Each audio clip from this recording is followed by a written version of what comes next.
Araky ny lalàna 2024 tsipika aotra roapolo ny 12 aogositra 2024 ny tale jeneraly Bianco de tendrena miasa mandritry ny 5 taona amin'ny alalan'ny didim-panjakana avy amin'ny filohan'ny repoblika.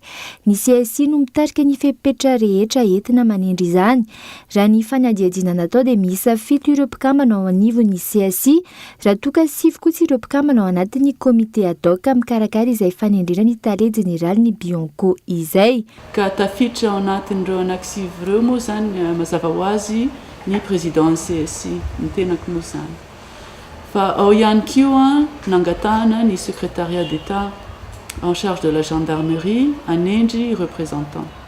Nangatahana ny ministère ny sécurité publique anendry représentant. Donc misy olona anankiray zany avy amin'ny gendarmerie, misy olona anankiray avy amin'ny police. Misy olona anankiray avy amin'ny ministère en justice. Misy tsy ho tenenina zany ny anarany eto satria tianay ho tazomina ny anonymat.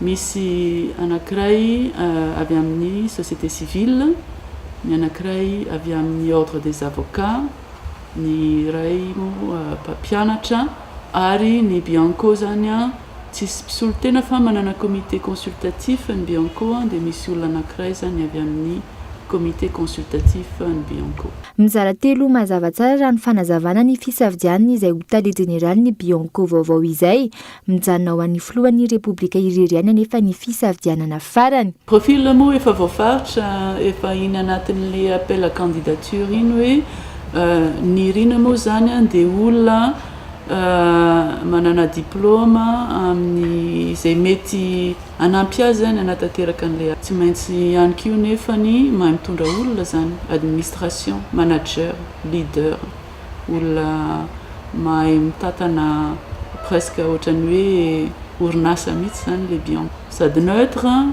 fa entitra, atao entretien mandritra ny ray na roa na telo andro etsy zay manao entretien.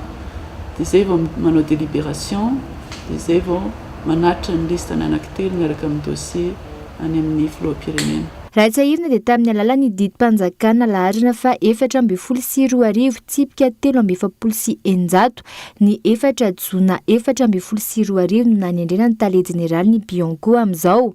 Ny 12 jona 2024 no tapitra ny fotoam-piasany. Nisokatra nanomboka ny sabotsy teo ny fandefasana ny antota taratasy ho an'ireo ho safidiana ho tale jeneraly ny birao maleo tena miady amin'ny kolikoly. Ny 13 Mey ny fara fanaterana izay antota taratasy izay eny amin'ny comité de sauvegarde de l'intégrité.